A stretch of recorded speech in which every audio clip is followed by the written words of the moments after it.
Levez vos yeux en haut. Avez-vous fait le point?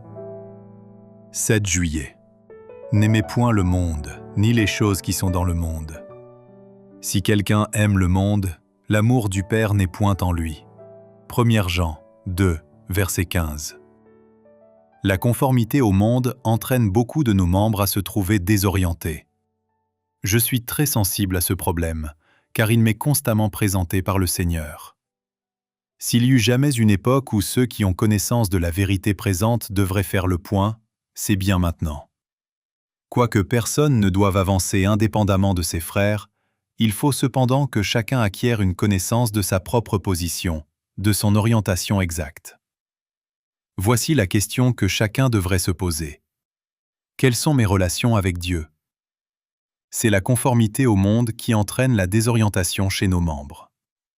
La perversion des principes de la justice n'est pas apparue soudainement. L'ange du Seigneur m'a présenté ce sujet symboliquement.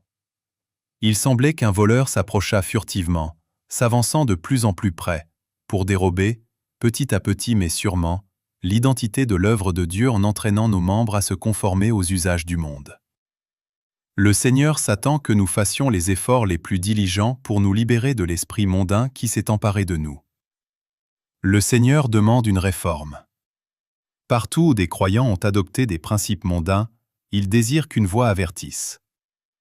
Crie à plein gosier, ne te retiens pas, dit-il, élève ta voix comme une trompette, et annonce à mon peuple ses iniquités, à la maison de Jacob ses péchés. Ésaïe 58, verset 1. Pour de nombreux esprits, une conception nette des temps en lesquels nous vivons est aussi éloignée que le ciel l'est de la terre. Ils semblent avoir oublié qu'il est de leur devoir de se préparer à la rencontre du Sauveur qui vient bientôt. Dieu veut nous voir revenir à la raison. Il désire que nous agissions comme des êtres rationnels, vivant à la frontière du monde éternel. Souvenez-vous qu'en vous préparant pour le royaume des cieux, vous en préparez d'autres.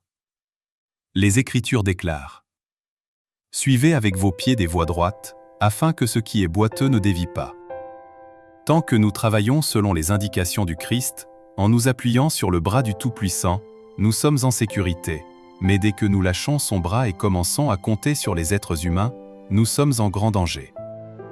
En ce jour même, le Seigneur désire que nous atteignions un idéal encore plus élevé que par le passé. Jour après jour, nous devons aller de l'avant, toujours plus haut, jusqu'à ce qu'il puisse être dit de nous en tant que peuple: « Vous avez tout pleinement en lui. »